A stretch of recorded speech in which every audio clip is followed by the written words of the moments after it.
Ya kan kita mendalilkan ini ada keterlibatan bansos, bagi-bagi bansos. Kan tidak mungkin kita dapat membuktikan secara angka-angka bansos yang secara keseluruhan itu. Tapi kan itu harus membuat bukti terbalik yang dilakukan oleh Kementerian Sosial. Kami tidak melakukan itu. Ya kan, nah itu harusnya itu namanya ada pembuktian terbalik seperti itu. Ya. Nah, jadi karena tidak rapi itu kan nampak kita bisa ngelihat di formulir seperti itu.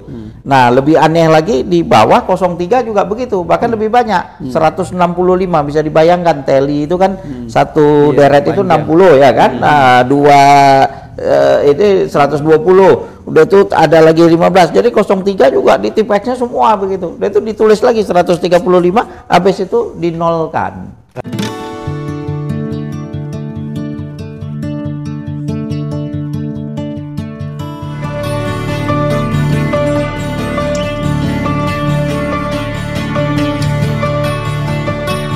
Bismillahirrahmanirrahim. Assalamualaikum warahmatullahi wabarakatuh.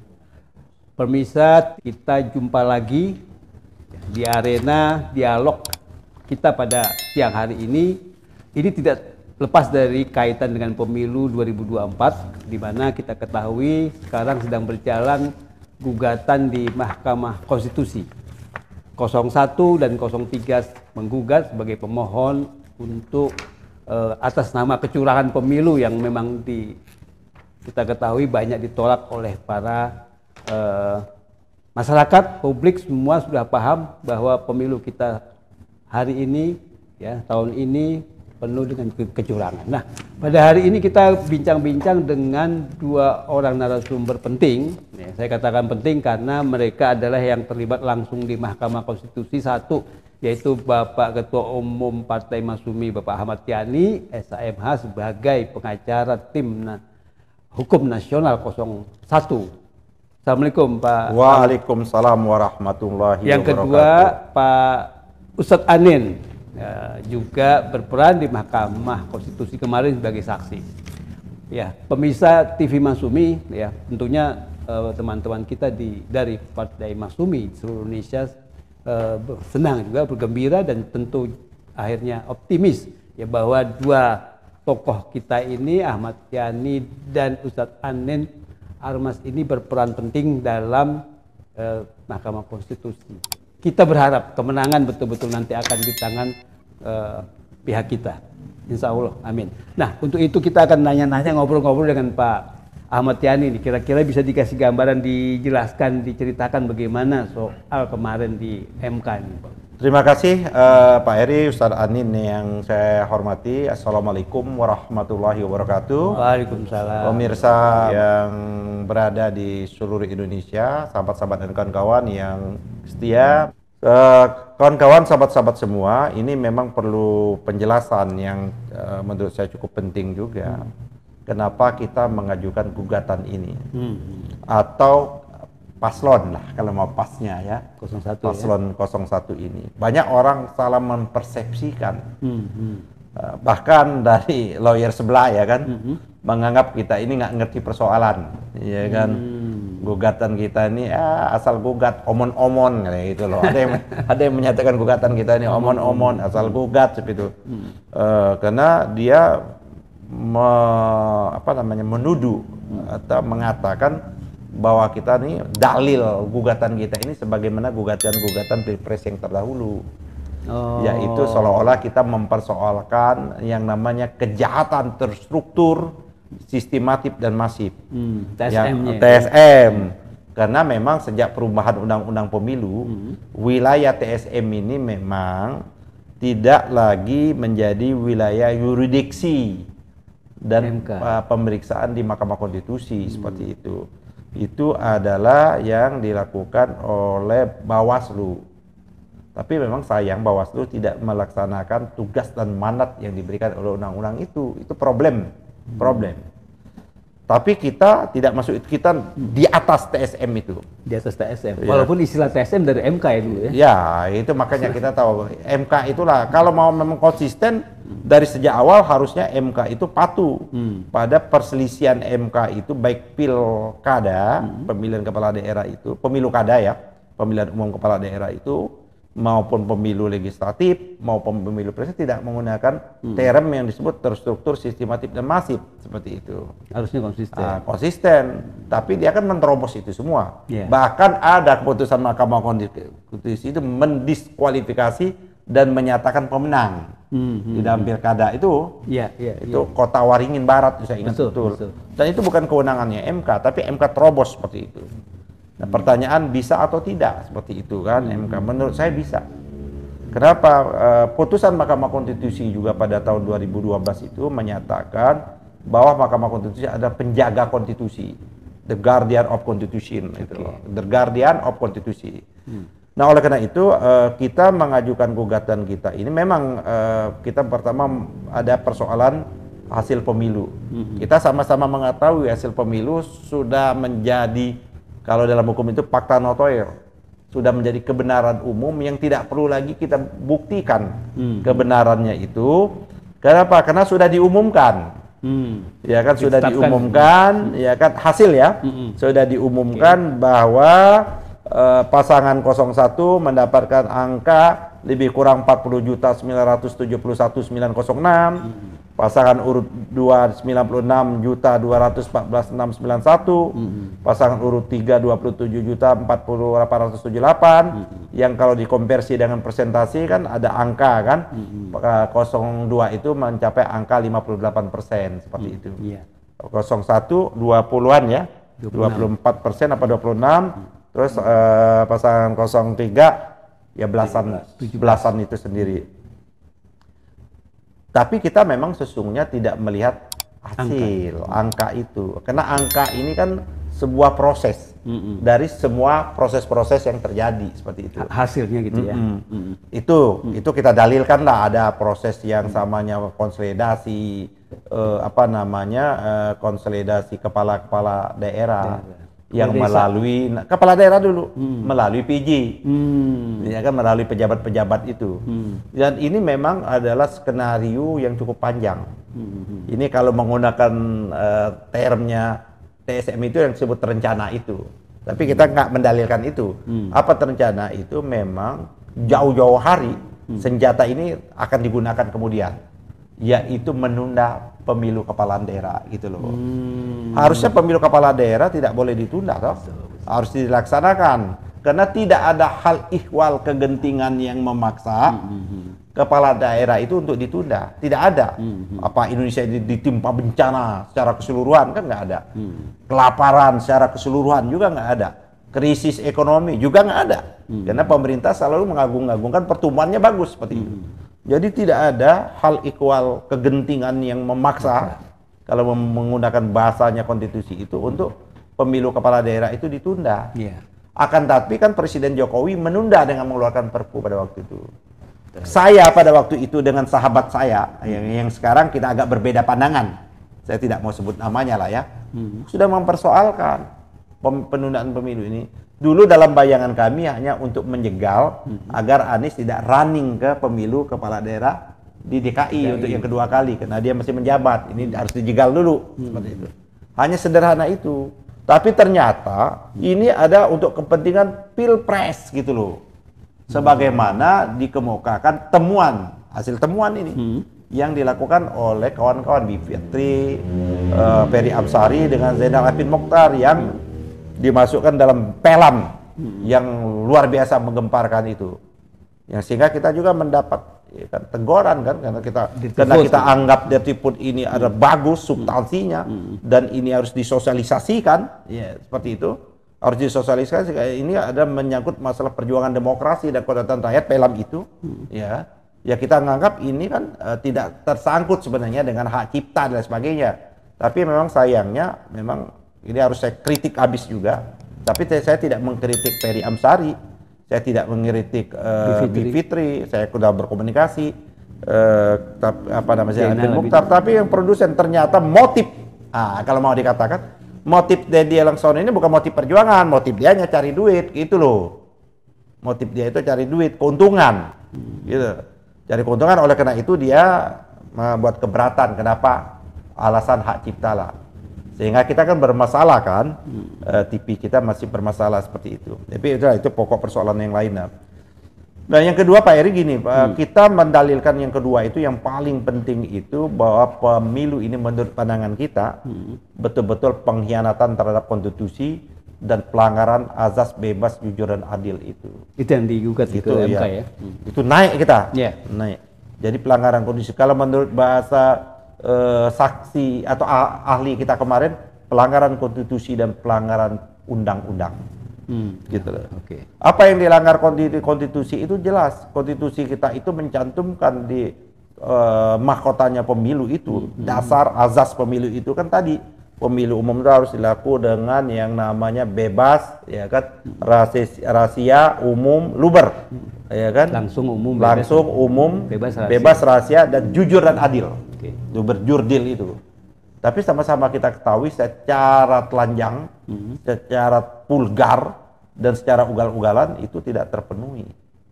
Padahal ini azas yang pemerintah. Pertanyaannya siapa yang harus menyelenggarakan, menegakkan azas konstitusi ini? Tentu pemerintah, presiden. Karena kita ini kan sistemnya presidensial. Walaupun penyelenggaraan kepanitiaannya KPU, tapi presiden bertanggung jawab secara penuh, secara utuh agar yang namanya mahkota pemilu itu dilaksanakan betul-betul luber dan jurdil tadi. Oke. Nah, kita melihat itu argumentasi kita, ya kan, argumentasi kita yang pertama itu.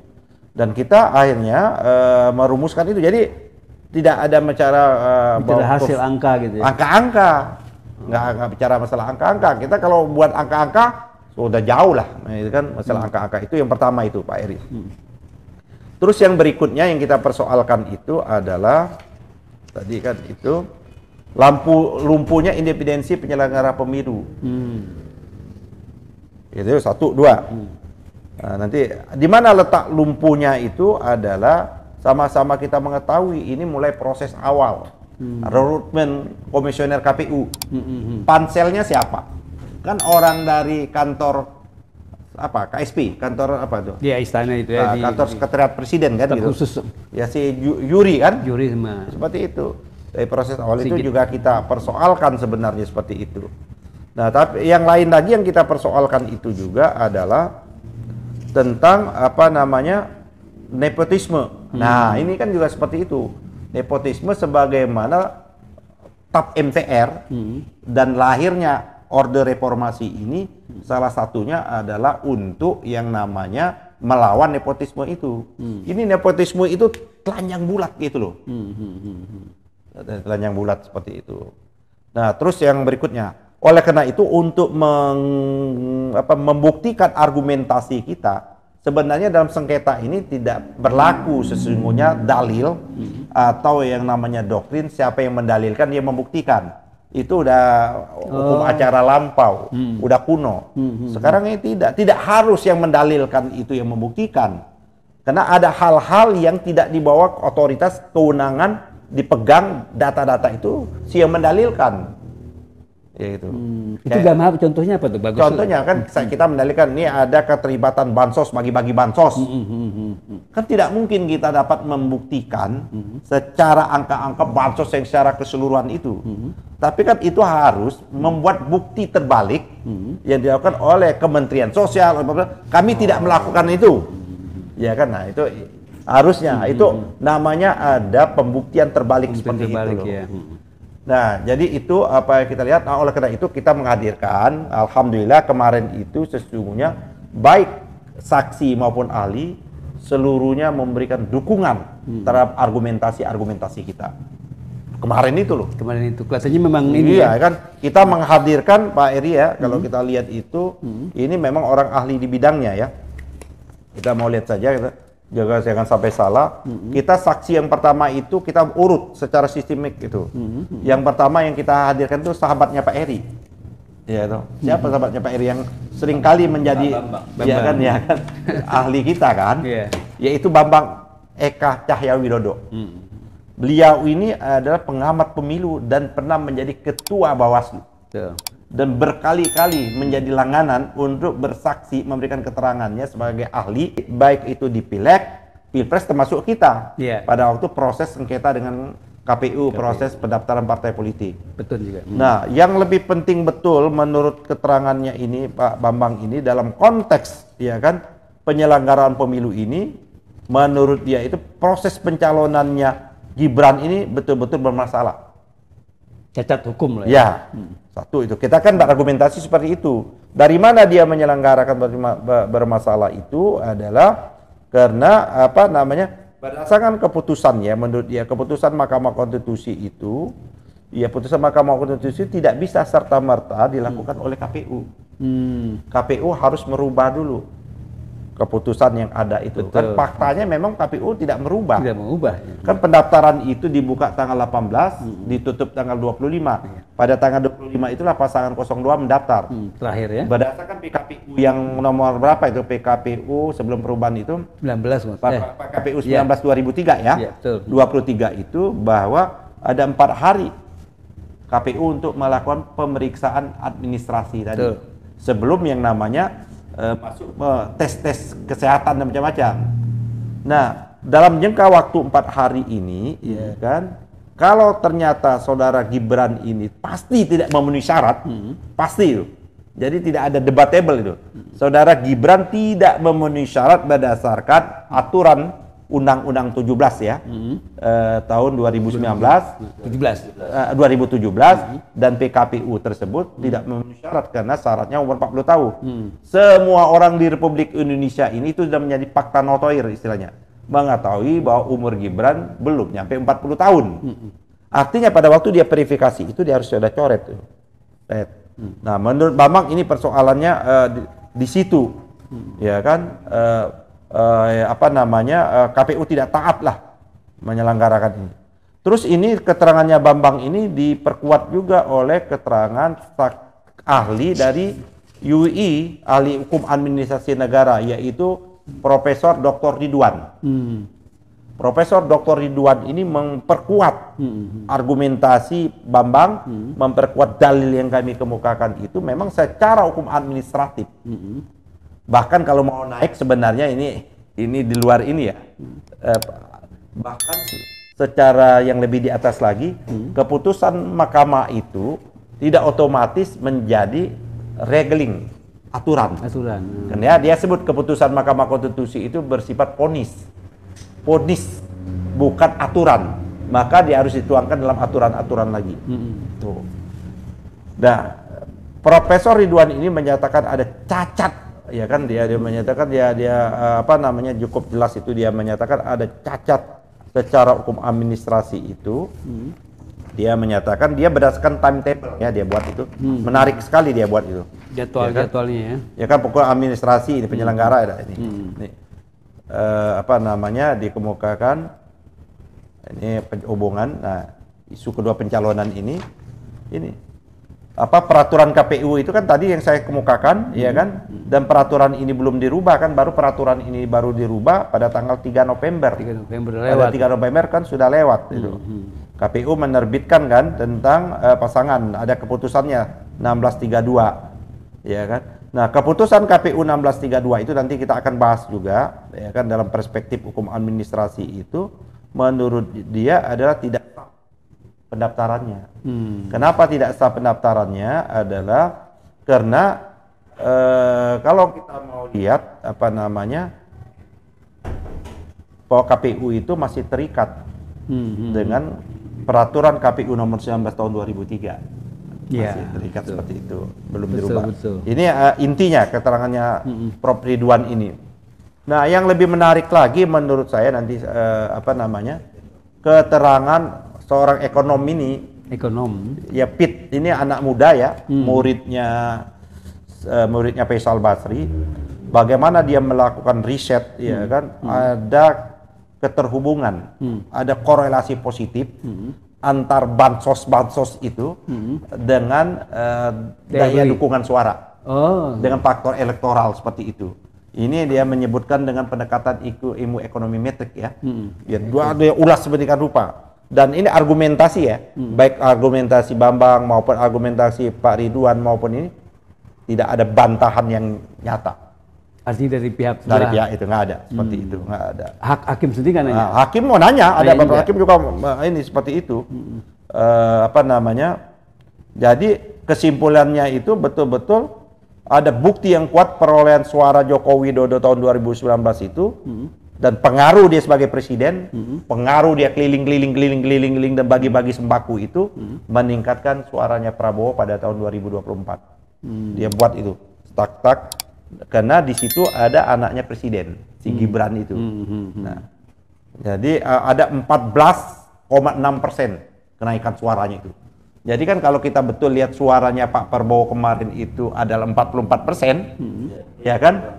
Ya ke 44%, ditambah dengan 14 itu menjadi angka 58% itu, gitu loh. Kurang lebih segitu. Gitu, 58%.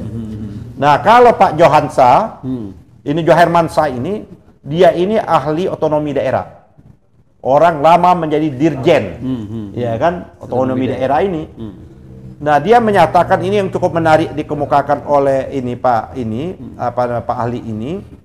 Dia menyatakan betul bahwa pemilu 2024 ini tidak berjalan dengan bebas, jujur, adil sebagaimana amanat pasal 22 itu yang saya kemukakan tadi. Apa yang menyebabkan itu? Karena dia langsung adresnya itu karena Presiden Joko Widodo selaku pemegang kekuasaan pemerintah yang dia sebut Chief of Executive itu, sesuai amanah pasal 4 ayat 1 telah mendukung atau berpihak secara terang benderang kepada pasangan calon nomor 2 itu, yang di dalamnya ada putranya. Jadi Gibran. Ada Gibran tersebut. Itu satu. Yang kedua adalah tidak cukup di situ. Ya kan? Tidak cukup di situ, yang menurut dia tidak cukup di situ. Bagaimana dalam rangka untuk memenangkan apa yang diinginkan oleh siapapun yang didukung oleh Pak Jokowi ini, itu yang kita kemukakan tadi, penundaan pemilu kepala daerah. Ternyata dia sudah membuat ngirim surat langsung. Pak Johermansanya? Iya. Dia, Kementerian Dalam Negeri pada waktu itu, dan beberapa pakar-pakar meminta Pak Jokowi betul-betul tidak menunda pemilu. Andai pun mau ditunda, maka PJ itu bukan orang baru, tapi adalah mereka yang memang terpilih, seperti itu. Bukan dari pejabat yang datang ini. Nah, apa yang ingin dia katakan itu, karena PJ ini sangat terikat nasibnya, ke-PJ-annya itu tergantung kepada siapa yang mengangkatnya. Ya, justru yang mengangkatnya kan tersentralisir ke presiden. Dan oleh karena itulah presiden pernah mengumpulkan PJ-PJ ini. Di dalam pertemuan itu dia kemukakan, di dalam pertemuan itu dia menyatakan kepada Pak Menteri Dalam Negeri waktu itu, Pak Mendagri, ini PJ-PJ ini berapa lama untuk dievaluasi? Pak Menteri Dalam Negeri kan waktu itu menyatakan 3 bulan atau sebulan. Saya tidak mau. Saya mau evaluasi dia adalah per harian. Tiap hari. Ya, tiap hari dia evaluasi. Menurut Pak Joharman, karena dia lama, itu bahasa, ya kan, bahasa yang disampaikan itu harus dimaknai oleh seluruh PJ-PJ ini setiap hari. Dia harus mengikuti perintah dan kemauannya si pemberi PJ itu loh. Jadi kalau tidak harus menyebutkan lagi itu, jadi body language-nya pun itu yang menyebabkan bagaimana seluruh Indonesia ini, seluruh PJ-PJ itu patut, menurut dia itu berusaha untuk apa yang diinginkan. Ya, itu yang dikemukakan oleh Pak Johansa ya. Kalau misalnya apa namanya? Ini kan 5 ya. Pit tadi ada lagi yang menarik itu Pak Faisal Basri. Tadi kan kita belum ini kan banyak pemirsa takutnya belum tahu nih Pak. Itu melengkapi disampaikan oleh si Pit. Tapi dalam pendekatan yang lebih praktis lagi, dia menyatakan ini betul-betul terjadi kebiadaban yang sangat biadab gitu loh, memalukan dan sebagainya. Dia lagi melihat bahwa proses pembagian bansos dan khususnya adalah pembagian beras. Kan dalil yang dikemukakannya itu pada tahun kan El Nino. El Nino itu kan pusat El Nino itu tahun 2021. Puncaknya. Cuman pembagian bansosnya jauh lebih pada tahun 2023 akhir sampai 2024 Januari Februari itu El Nino udah nggak ada lagi. Tapi pemberian berasnya ini menurut dia, pemberian berasnya itu menurut Faisal Basri itu jauh lebih besar daripada pada waktu kita menghadapi El Nino itu. Ya kan? Nah, padahal produksi pangan kita ini dan beras itu menurut Bang Faisal itu, bentar kita lihat data yang kan. Bentar. Nah, pada produksi pangan kita itu beras itu dia kemukakan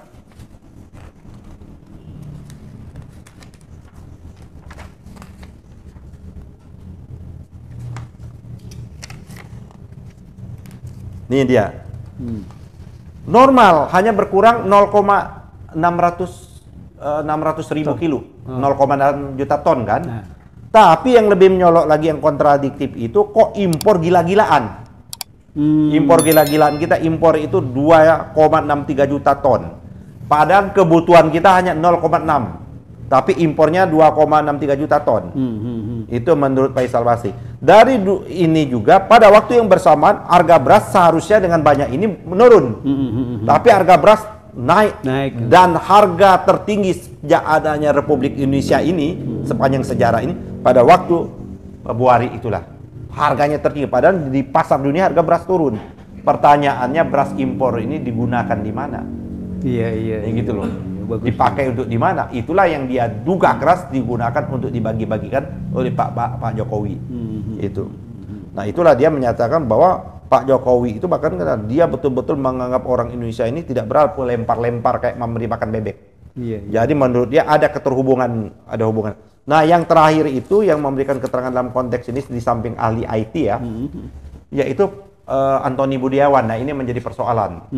Antoni Budiawan ini kan seorang ekonom, ya kan, tentu dia melihat dari segi bagaimana pengelolaan keuangan itu. Yang akhirnya menurut baik Hotman Paris maupun Bang Yusril, dia nanya ini saudara ini ahlinya apa? Ahli hukum, ahli ekonomi, ahli konstitusi atau ahli nujum gitu kan? Cuman dia nggak jawab bagus juga, dia tidak terpancing. Menurut saya, dan disampaikan, saya dengar juga pendapatnya Antoni Budiawan itu, seorang ekonomi itu wajib menurutnya mengetahui undang-undang yang berhubungan dengan sektor ekonomi. Wajib dia mengetahui undang-undang tentang APBN. Dia wajib undang-undang tentang perekonomian, wajib undang-undang tentang perbankan, wajib undang-undang tentang yang apa namanya OJK lah. Wajib, perlu wajib. Dan untuk memahami bahwa pembagian bansos ini melanggar undang-undang tidak harus seorang ahli hukum. Kan ini jelas. Pembagian bansos ini makanya kita minta nanti Menteri Sosial hadir, Menteri Keuangan hadir. Ini korelasinya. Kenapa? Karena bansos ini berdasarkan APBN yang telah diputuskan atau disetujukan bersama. Kan dianggap kan ini kan sudah disetujui oleh DPR. Ini argumentasinya pihak sebelah kan. DPR kan ada fraksinya apa namanya PKS, ada fraksinya PKB, ada Nasdem. Sah dong adanya kayak gitu seperti itu. Padahal yang dibicarakan oleh Prof Antoni ini bukan yang itu, yang telah berakhirnya masa pembagian bansos yang diperpanjang itu. Nah, itu. Ini dasar hukumnya apa? Yang November, ya kan? Desember, Januari, Februari yang dirapel lagi itu ke depan itu. 3 bulan. Kan tidak ada dasar hukumnya sama sekali itu. Karena tidak mendapat persetujuan. Menurut informasi yang dia kemukakan oleh Antoni Budiawan, dia mengutip pendapatnya Erlangga, inilah dana-dana yang minta waktu itu Erlangga kepada Menteri Keuangan untuk memblokir di kementerian-kementerian beberapa persen untuk dipotong-potong-potong, untuk diambil untuk dana pembagian bansos itu sendiri. Yang totalnya 49 ya 7 T. T itu 40 ya, bukan 496. 49,6 triliun. Seperti itu loh. Hampir 50 triliun ya. Yang dana seperti itu. Nah, jadi menurut saya memang inilah yang kita buktikan. Nah, yang lebih menarik itu kan ahli. Tadi masalah keabsahannya si Gibran ini. Itu kita menghadirkan saksi fakta. Yaitu Saudara Patra.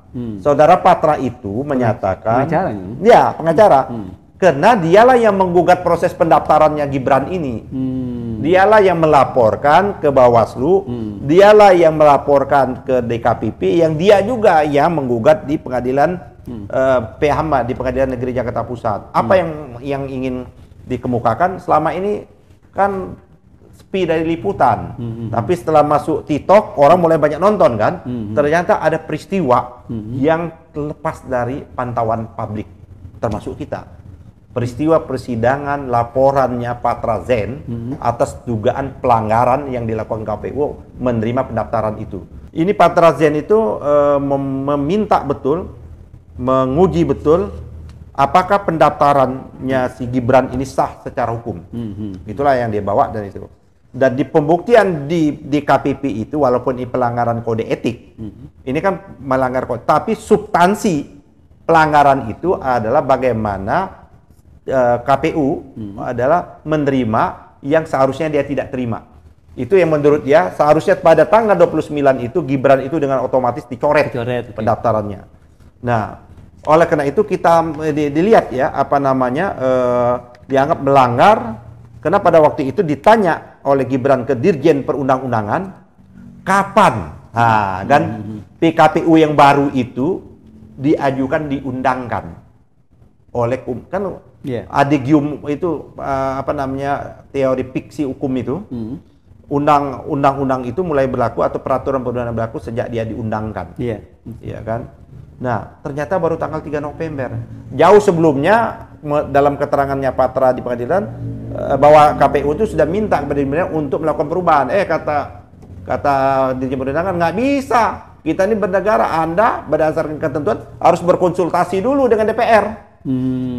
Bagaimana dia mau berkonsultasi dengan DPR? DPR dalam keadaan reses. Artinya PKPU ini belum ada nyawanya. Belum bisa. Pada waktu proses pendaftaran itu masih berdasarkan PKPU nomor berapa tadi? 19 ya? 19 yang 2023 yang memang haram bagi orang yang belum berumur 40 tahun seperti itu. Nah, Gibran belum umur 40 tahun tapi kok diterima. Nah, seperti itu. Nah, yang lebih menarik lagi keterangan Pak Patra akhirnya atas tindakan itu ditanya Kumham itu menyatakan 3 November. Yang lebih lagi mungkin pada waktu ditanya ke Bawaslu tapi Bawaslu diam aja kemarin. Harusnya dia membenarkan dong. Pada waktu Bawaslu ditanyakan apakah Bawaslu melaksanakan fungsi tupoksinya berdasarkan pada waktu KPU menerbitkan keputusannya menerima pendaftaran itu alasannya KPU kami tidak bisa mengakses silonnya KPU. Harusnya kan dia aktif. Kenapa? Ini sudah menjadi wacana ribut se-Indonesia ini. Bukan wacana lagi. Sudah jadi keributan di mana-mana.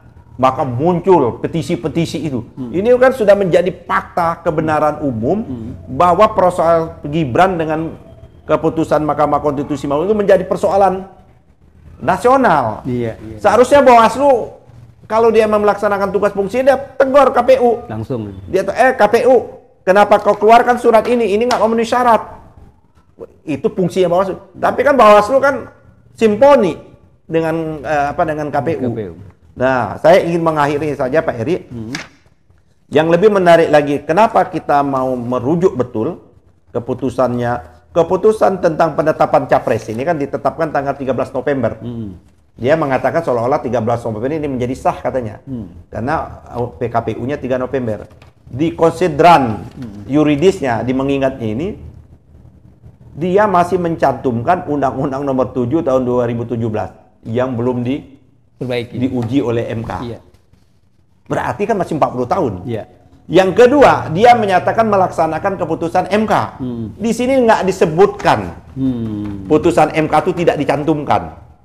Bahkan masih mencantumkan peraturan KPU nomor 19 itu. Artinya, kalau merujuk dengan pertimbangan atau konsideran hukumnya itu, ini tidak masuk ini si pasangan nomor 2 ini Prabowo Subianto pada tangan ini dengan Raka Gibran, khususnya Gibran. Nah, jadi menurut saya itulah. Nah, oleh karena itu menurut kami kita naik tadi sudah sepantasnya berdasarkan argumentasi kami, ya kan, berdasarkan saksi ditambah nanti Pak Anin.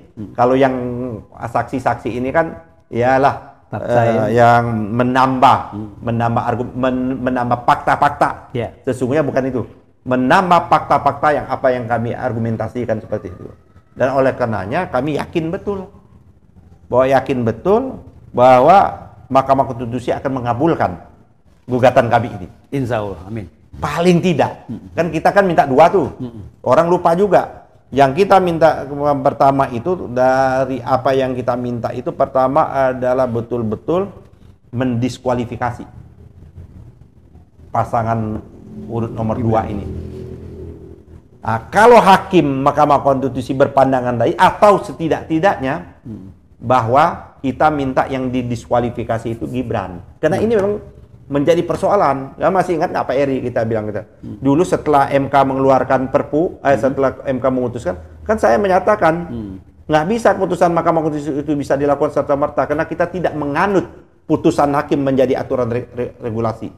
Kita bukan Eropa, bukan Amerika, Anglo-Saxon, model Amerika. Kita ini Eropa kontinental. Aturan itu harus dibuat dalam bentuk peraturan perundang-undangan. Sistem hukum kita itu. Makanya pada waktu itu kan saya menyatakan, Pak Jokowi keluarkanlah Perpu. Karena dia tidak mengelola, inilah menjadi cacat. Saya selalu menyatakan cacat secara keseluruhan.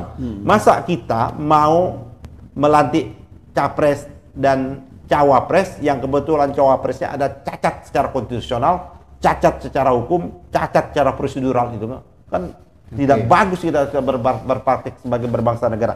Nah, jadi tuntutan kita yang kedua, coret Gibran.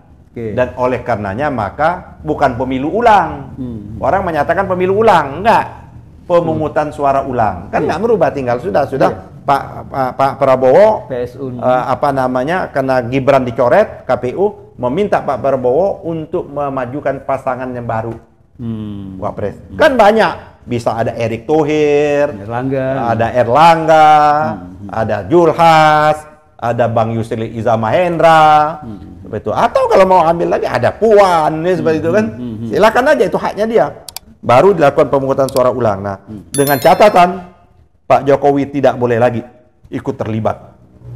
Harus dimundurin berarti. Dan atau baik kalau tidak mundur dia harus cuti dan melaksanakan acting presiden itu adalah wapres. Oke. Jadi gitulah jadi urutan-urutannya Pak Eri. Jadi ini menarik sekali kawan-kawan semuanya, ini perlu kita tonton terus menerus ya kan hal-hal yang seperti ini. Sip. Panjang sekali tadi detail uraian soal saksi-saksi ahli, saksi apa semuanya termasuk juga gugatan barusan. Tapi yang pasti yang kita mau dengar dari Ustadz Andi sebagai saksi. Nah, ada satu lagi tamak. Fakta. Saya lupa. Masih ada lagi. Beda dengan yang lain dan ini tersedia juga oleh aturan Mahkamah Konstitusi, peraturan Mahkamah Konstitusi, yaitu ada yang disebut amicus curiae itu. Yaitu adalah sahabat peradilan. Semuanya. Ini ada sebanyak tokoh. Banyak itu. 303 ditambah akademisi mengirim surat resmi ke Mahkamah Konstitusi untuk betul-betul menegakkan hukum dan keadilan, pemilu jujur dan adil. Hampir kita ini kan para akademisi, tuntutannya sama, paling tidak setidak-tidaknya adalah mencoret Gibran seperti itu. Oke, lanjut. Silakan Ustadz Andi, apa kemarin tuh bisa diceritain pengalaman di MK itu kemarin menjelaskan soal kesaksi? Ya Pak Heri, Pak Yani ya, ada beberapa hal yang aneh yang kami sampaikan saat menjadi saksi di KPU ketika mengadakan rekapitulasi nasional, Pak Eri. Ya, itu yang saya sampaikan.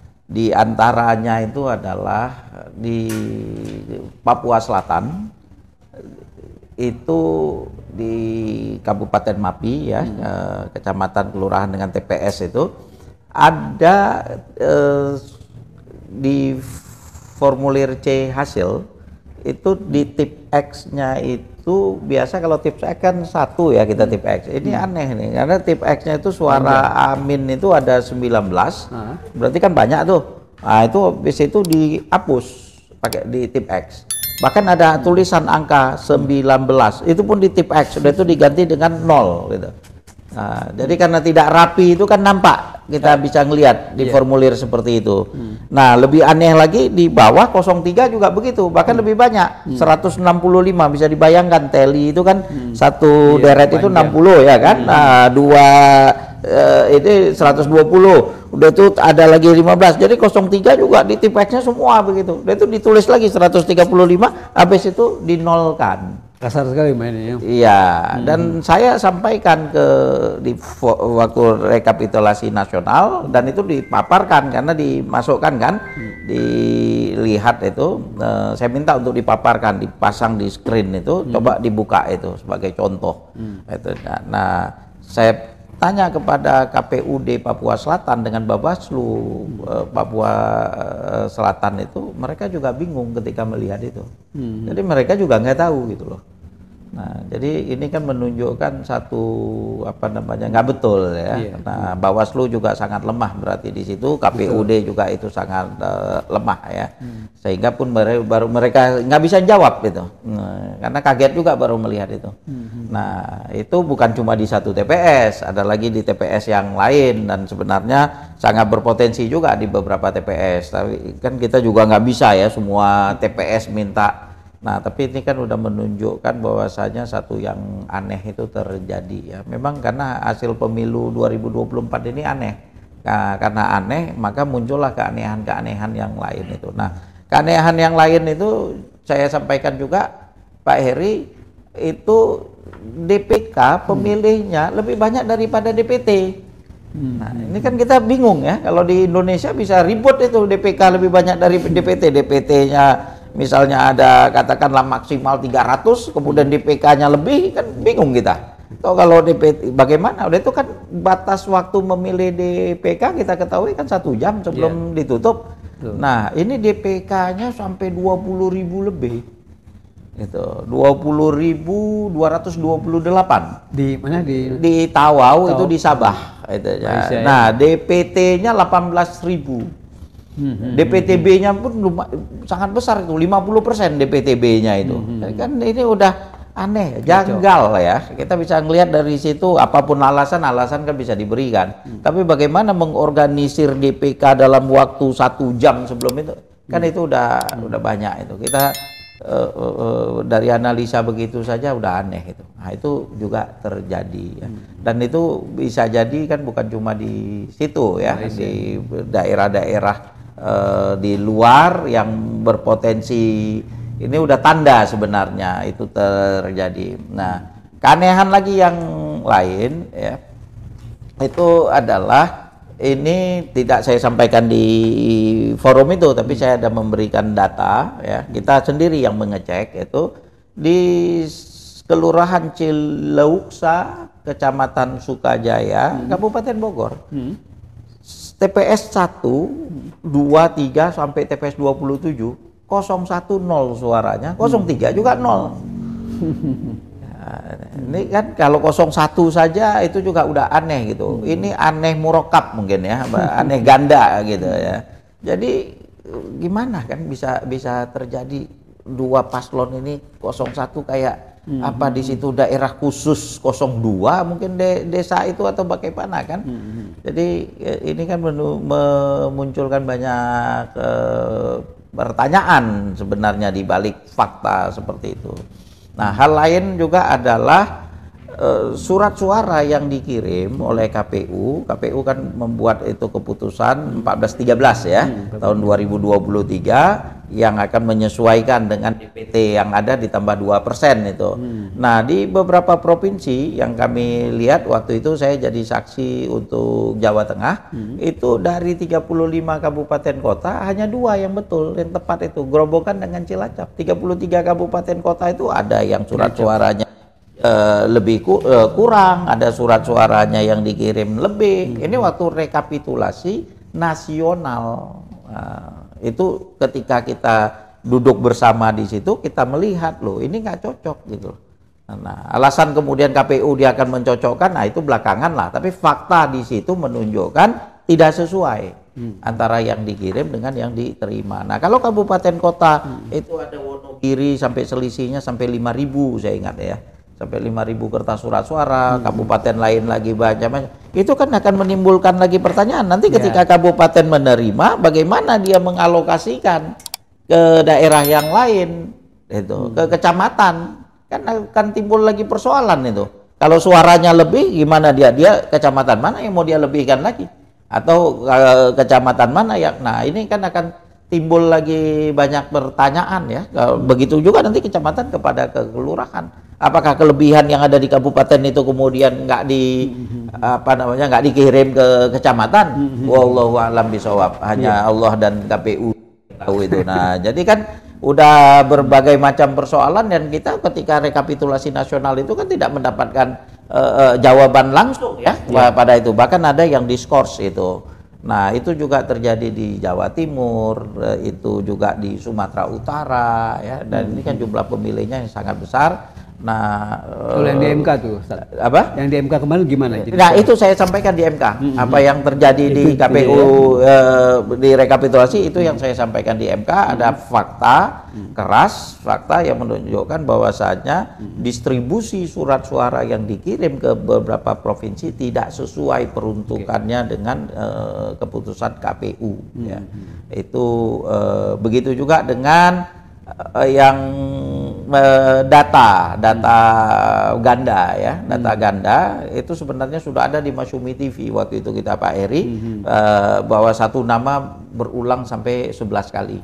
Itu. Nah, dan saya sudah memberi kepada THN ratusan ribu dugaan data ganda itu. Sebenarnya bisa jutaan ya.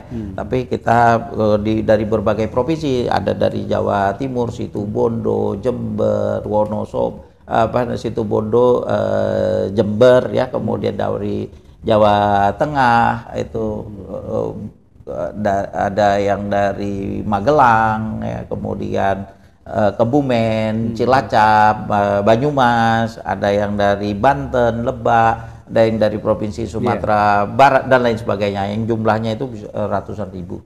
Itu juga saya serahkan ke tim hukum untuk menunjukkan bahwasanya DPT ini memang bermasalah. DPT. Nah, apakah DPT ini bermasalah ini kan kalau udah ada data yang udah bermasalah ini kan sangat berpotensi untuk disalahgunakan ya. Kapan disalahgunakan itu tidak harus di TPS.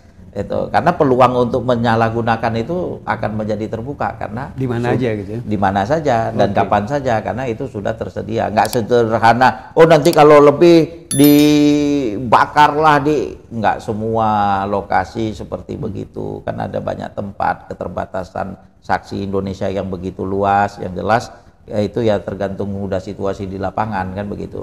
Kalau sebagai saksi nih Ustadz Anin kemarin di MK ngelihat situasi suasana gimana mahkamah, bagaimana misalnya pihak termohon atau pihak terkaitnya KPU bawah itu gimana suasana gimana kira-kira bisa digambarkan nggak? Ya ada hal memang hal-hal detail itu banyak hal yang sebenarnya bisa dibilang semua kan tidak mengetahui itu. Misalnya seperti Kelurahan Cileuksa itu kan yang lain belum tentu tidak tahu ya. Yang KPU juga mungkin dia kaget waktu mendengar gak itu. Ada bantahan, gak ada apa-apa. Ya dia bilang kalau dari KPU itu kan kenapa waktu di Jawa Barat itu tidak ada bantahan waktu di rekapitulasi nasional. Sebenarnya saya sudah memberikan kepada tim kita ya di sana, tapi mungkin tidak diungkap. Tapi intinya kan ada banyak data. Poinnya adalah ada banyak data yang sebenarnya biarpun di mahkamah itu diselenggarakan dengan menghadirkan, tapi perlu tetap ada peluang bahwasanya yang kita bicarakan pun, yang dibicarakan oleh saksi ahli, bukan berarti semua persoalan itu sudah dibicarakan. Sebenarnya masih banyak lagi. Jadi betul itu bukti terbalik tadi itu. Ada satu ungkapan itu tidak adanya bukti. Kan kalau di dalam hukum itu habeas corpus. You have a proof gitu kan. Kamu harus ada bukti. Bukti pun harus ada bukti material begitu kan. Tapi kan tidak berarti kalau kita tidak menghadirkan itu maka ada bukti terbalik itu bukan berarti itu menjadi tidak terbukti. Kan gagasan ada bukti terbalik itu diantaranya itu karena ada keterbatasan untuk menghadirkan bukti dan itu bisa menjadi zalim. Misalnya kalau dibilang itu harus ada bukti 50%, misal harus terpenuhi di 38 provinsi baru itu disebut kecurangan. Kalau kecurangan itu ada di 37 provinsi, bagaimana? Kemudian kalau syaratnya itu adalah 50% dari kabupaten yang ada di, kalau yang ada kecurangannya di 49% atau 49,99%, itu bagaimana? Jadi kan bukan dan itu menjadi lebih sulit bagi orang yang harus kita udah dicurangi, kemudian harus menghadirkan lagi seperti itu. Apalagi dengan situasi masyarakat kita, ya, yang literasinya rendah. Kemudian diharuskan untuk jadi yang namanya bukti itu kalau harus dilaporkan begitu ke Bawaslu ya. Kalau nggak ada berarti tidak ada kecurangan. Oh, belum tentu kecurangan terjadi. Dilaporkan memang enggak, bukan berarti kecurangan tidak ada. Itu kecurangan tetap ada. Maka diperlukan dan sayang sekali kritik keras harus dilakukan terhadap Bawaslu. Ini yang jadi Bawaslu kok jadi para relawan sepertinya ya kan. Bahkan ada Bawaslu rasa KPU. Itu. Bahkan lebih KPU daripada KPU.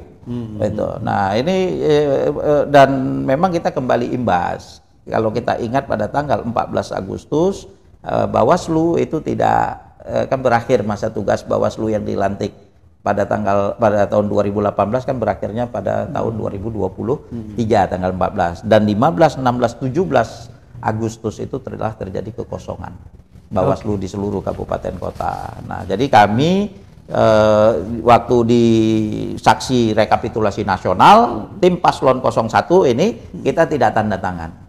Itu tanda penolakan kita kepada rekapitulasi nasional karena ini cuma menggambarkan kita 03 juga tidak tanda tangan. Jadi karena hasil yang ada ini adalah dari satu proses kecurangan yang luar biasa sekali dan itu sangat menghina ya, menyakitkan sekali, membuat kenapa ini kan kesempatan kita untuk bersuara selama 5 tahun.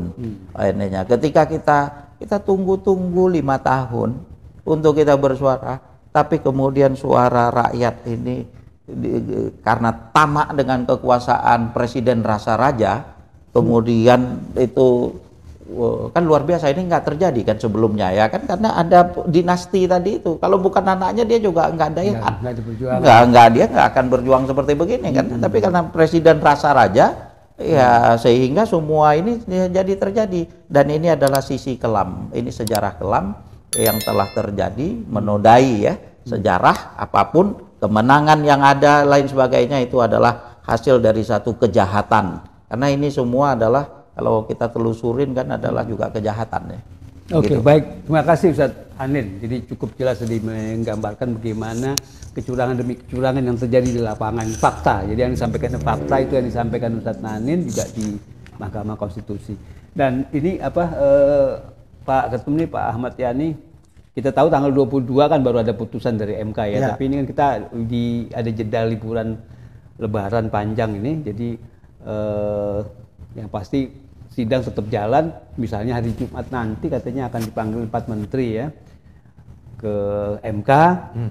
Walaupun juga ada yang minta sekaligus juga presidennya juga diundang kan gitu. Gimana kira-kira gambaran nih sebagai penutup, mungkin karena waktu kita terbatas, kira-kira gambaran Pak Ketum gimana nih? Ya, yang pertama tentunya kita memberikan apresiasi yang tinggi ya, apresiasi yang tinggi, dan kita membuktikan betul bahwa Mahkamah Konstitusi ini betul-betul ingin mengadili dengan seadil-adilnya. Dia tidak bagian dari skenario kecurangan itu, atau bagian dari mata rantai kecurangan. Dari mana kita bisa paling tidak indikasinya apa yang diminta oleh kita, diminta terutama oleh pasangan calon 1 ini, Capres 01 ini, untuk menghadirkan ya kan yang kita persoalkan, yaitu kita betul-betul untuk menghadirkan ada menteri-menteri yang kita duga melaksanakan kegiatannya abuse of power. Yang kedua, melaksanakan kampanye tidak sebagaimana yang dimaksud oleh undang-undang.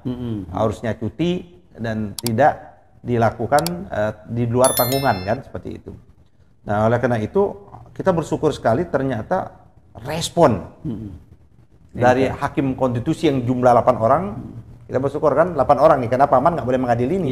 Ya, 8 orang ini bulat bahwa setuju bahwa menghadirkan para menteri ini.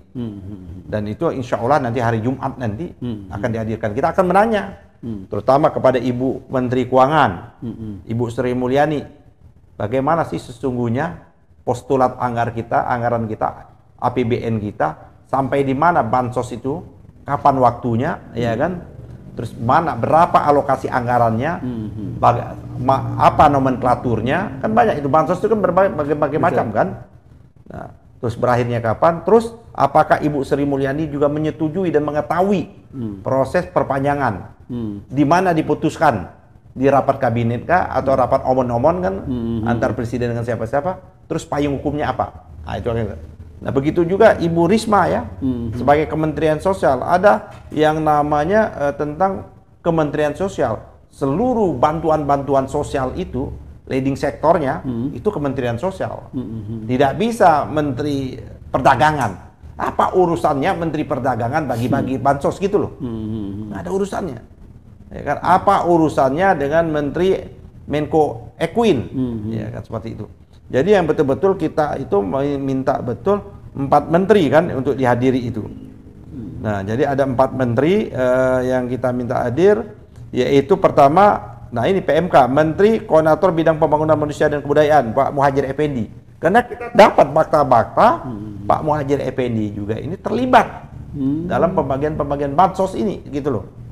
Yang kedua ada Koordinator Bidang Perekonomian, Pak Erlangga Artarto, Menteri Keuangan Sri Mulyani, Menteri Sosial Trisma hari ini, Trisma ini, hari Jumat besok. Sebenarnya ada lagi kan, nanti kita bisa sebenarnya kemarin itu kalau saya usulkan tapi nggak tahu apa gitu, yaitu Menteri Perdagangan Zulkifli Hasan ini kan nggak ada maksudnya.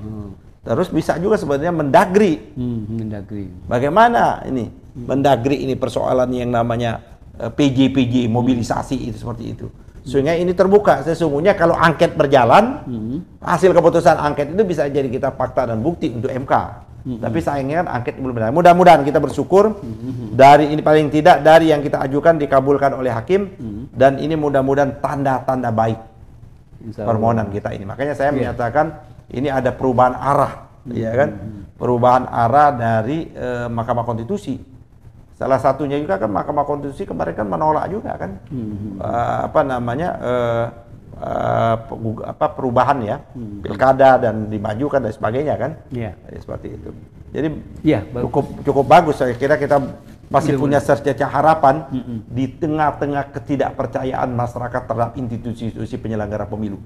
Tidak percaya dengan Bawaslu, tidak percaya dengan KPU, tidak percaya dengan DKPP, ketidakpercayaan juga terhadap MK karena ada faktor Paman Gate. Nah, tapi 8 hakim ini kita berharap mencoba untuk meribon kembali keberadaannya Mahkamah Konstitusi. Meluruskan mungkin ya. Oke, insya Allah mudah-mudahan Mahkamah Konstitusi ini betul-betul bertugas sesuai dengan konstitusi, namanya juga Mahkamah Konstitusi. Pasti kalau misalnya putusannya positif untuk pasangan 01 dan juga mungkin 03 positif. Sebenarnya ini pasangan gugatan kita ini bukan hanya untuk sebenarnya untuk 01 dan 03, bukan itu sebenarnya. Tapi bagaimana kita menyelamatkan kedaulatan rakyat, menyelamatkan demokrasi dan menyelamatkan pemilu jujur dan adil. Itu sesungguhnya. Sehingga itulah kenapa para guru besar itu terlibat langsung. Karena mereka tidak terapresiasi atau tidak menjadi bagian pasangan calon 01 maupun 03. Mereka adalah manusia yang mandiri. Tapi kenapa mereka mau turun gunung, mereka mau ikut terlibat, sebagaimana mereka kirim surat langsung ke Mahkamah Konstitusi, karena mereka betul tidak ingin demokrasi kita ini hancur berantakan, kedaulatan rakyat kita ini dimanipulasi, pemilu kita dimanipulasi dan sebagainya. Jadi saya kira ini kesadaran bersama, kesadaran kolektif kita. Mudah-mudahan kesadaran kolektif bangsa kita, para cendekiawan, rakyat, mahasiswa, ini bisa betul-betul mengkokohkan dan menguatkan hakim konstitusi untuk memutuskan ini.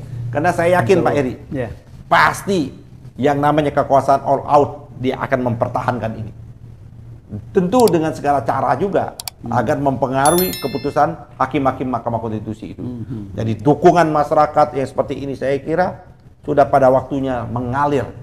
Tidak hanya aksi-aksi demo, tapi membuat petisi-petisi sebagai tadi sahabat peradilan pengadilan itu. Jadi penting sekali menurut saya. Oke. Terima kasih Pak Ahmad Yani Ketum Masyumi, Pak Ustadz Anin juga, pemirsa Masyumi TV juga kita sudah menyimak panjang lebar tadi penjelasan dan juga cerita tentang Mahkamah Konstitusi, berjalannya gugatan 01 dan 03 di Mahkamah Konstitusi terkait dengan hasil pemilu yang disinyalir dan kontroversial karena penuh dengan kecurangan. Terima kasih. Billahi taufik wal hidayah. Wassalamualaikum warahmatullahi wabarakatuh.